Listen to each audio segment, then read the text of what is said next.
So welcome back to the channel everyone, Triple M here with another quick video, and today I'm going over my top 5 streaming devices for 2022. Now before we jump into it, I want you to head over to the community section, vote on the poll that I will post relating to this video. Let me know if you think I got it right or not. So without further ado, let's go ahead and jump into it.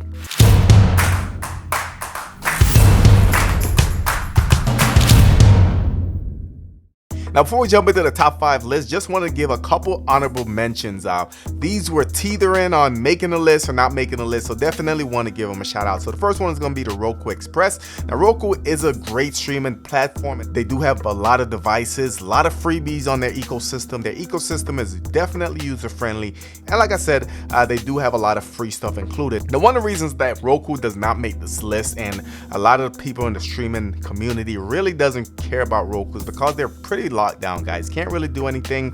What you get on the app store is what you're gonna get and what you're gonna keep, so not much flexibility there. The next one is gonna be the TiVo Stream 4K. Now TiVo Stream 4K is an Android TV device. It's been around for a couple years now, and I think TiVo is due for an update. Now this is still a usable streaming device. It does have 2 USB ports, 1 USB-C, has the option where you can expand your storage, and they do have a lot of freebies as we would expect from Android TV. So definitely TiVo, if you're listening, time for a new device. And the last one is going to be the ON 4K streamer. Now the ON devices came on last year. These were really cheap alternatives to your Fire Stick. They are Android TV, which a lot of people love. You can do everything with your OTG adapter, so you can add storage. You can also load third-party applications, so definitely a great option in my opinion. Let me know in the comment section if any of these devices that I mentioned should have made the top 5 list. So let's go ahead and jump into it. Let's start with number 5. Now number 5 is going to be your Fire TV Stick 4K Max. Now this is the best Amazon Fire TV Stick that's out there. So it's 40% more powerful than a Fire TV Stick 4K. So that means that your app's going to load a little bit faster. It does support the next gen Wi-Fi 6. So Wi-Fi 6 has a ton of benefits. Not only faster streaming, but it also gives you just an overall better user experience. This comes with HDR10, HDR, and immersive Dolby Atmos, jam-packed full of features. Now the current price on this is $44.99. I will leave links to all the products that I mentioned in the description of this video, of course. So let's go into number 4. Now number 4 is going to be a Chromecast with Google TV. Now this one is due for an upgrade, guys. This is one of those devices that's been around for a couple years now, and I think Google is really close to releasing something new, or they're going to discontinue it altogether, but who knows what they're thinking. So good thing about this is that this does have the Android TV user interface, and I think that's where it does have a leg up on the Amazon Fire TV Stick. With Android TV user interface, you do get more options as far as your applications, customizations, just the overall layout I think is better than the Fire Stick. And of course it supports 4K HDR. The specs are pretty much going to be similar to what you see on the Fire TV Stick. I just think the overall execution with the device itself, the overall look and feel once you're in the OS is premium, and this is one of those things that it should be upgraded pretty soon. The price on this is currently $49.99, so still pretty steep for a 2-year-old device, but hopefully we'll see that drop and we'll see a new device come out soon. So number 3 on my list is the Fire TV Cube. Now this one is coming in at $69.99. Normally it was $119, but they have been having a lot of sales, and of course this is a 4K device, does everything that a Fire TV Stick does, but the added bonus with the Fire TV Cube is that you can go hands-free, full automation, which means that it does have built-in microphones on the device. I believe it has 6 microphones, which you can use to not only turn on your TV, but switch channels, switch programming, change the volume, and also as an added bonus, this does come with more storage. So for anyone that complains about the Fire TV Stick that only has your 8 gigs, Fire TV Cube actually comes with 16 gigs, which gives you a lot more storage to download the application, copy your files, or whatever you need to do. So every device on this video I have either reviewed, I've owned, or still have somewhere tucked in a drawer somewhere. So I've tested all of these devices, so definitely feel like I'm in a good place to speak on all of them. So of course this is 4K HDR, HDR10. It does have the Dolby Atmos audio, everything you see on the Fire TV Stick, like I said. And the cool thing is that it does receive frequent updates, so if you're receiving an update on your Fire Stick, there's a good chance that you are receiving the same update or similar update on your Fire TV Cube. So that's why they made the list for me. Like I said, it's a better experience than a Fire Stick, plus you can go fully hands-free. So device number 2 is gonna be your Apple TV 4K.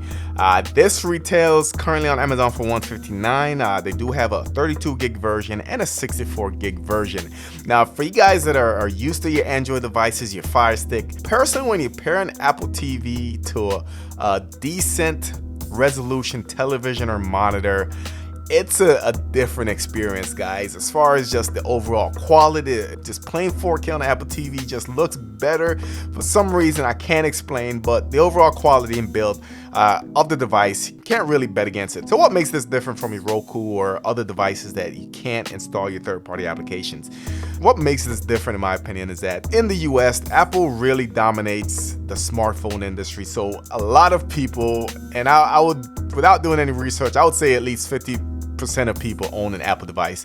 Actually, let me Google that. So my guess was really close, but when you think of the overall scheme where this is Apple against all other manufacturers, so not just your Pixels, but your Samsungs, the HTC, and whatever else is being made out there, you can see the graph right here that 2021 was the last time this was taken, and 46% owns an Apple iPhone, guys. So almost 50% of the population. So back to what I was saying, with everything just seamlessly transferring your experience from your Apple device to your smartphone to your iMac, whatever else you got, just makes Apple really competitive. Plus, to put it out there, the Apple TV is completely commercial free, as opposed to what you'll see on your Fire Stick, on your Nvidia Shield, on your Chromecast with Google TV. Apple TV also tests better than the Nvidia Shield. It does feel a little bit smoother, a little bit faster, and this is not just me saying it. If you do your research, you'll know that Apple TV is really, really powerful, guys. Besides that, I love the build of the device. I love the look and feel of the remote, and I just think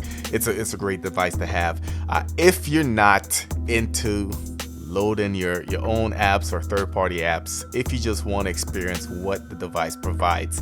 Which brings us to number 1. So number 1 for me, and still is number 1, is the Nvidia Shield TV, and I'm talking about the non-tube version. So this can be the 2017 Shield, 2015 Shield Pro, or even the 2019 Shield Pro. The Nvidia Shield, the device that we're looking at with the USB ports, with the Ethernet ports, is still the best streaming device out there. So if you look at some of the specs, 2 gigs of RAM, supports 4K of course, 16 gigs of storage, does have 2 USB ports, have the option to turn this into your Plex server, and one of the biggest things that I think the Nvidia Shield has over other devices, that AI upscale it is absolutely amazing. So I did a video on this a couple months ago, and maybe it's a year now, but if you have a decent or modern smart TV and you turn on the AI upscaling, what it does, guys, it takes your standard definitions, it makes it a better quality, and this is truly amazing. Besides that, this is an extremely powerful device. A lot of people actually buy this just for the gaming, but if it can handle games, it can handle your streaming with no problems. Of course, this is Android TV, so you do have that Google Play Store at your disposal. You also have the option to install your third-party applications, and this has been one of the best devices out there, and it still is, in my opinion. So like I said, I'll leave the links in the description where you guys can go ahead and check them out if you want to pick one up. Let me know in the community section if I got this right. If you have a device that you'd rather see in place of one of these, let me know as well. A lot of Android boxes that weren't mentioned, I feel like they lack the support that we get from these mainstream devices. So after a couple years, they stop pushing updates, or your firmware is jacked up, they won't replace it for you. So took a lot of consideration before actually going through this list. So if you're new to the channel, hit that subscribe button, smash the notification bell. Thank you for watching, and I'll catch you on the next one.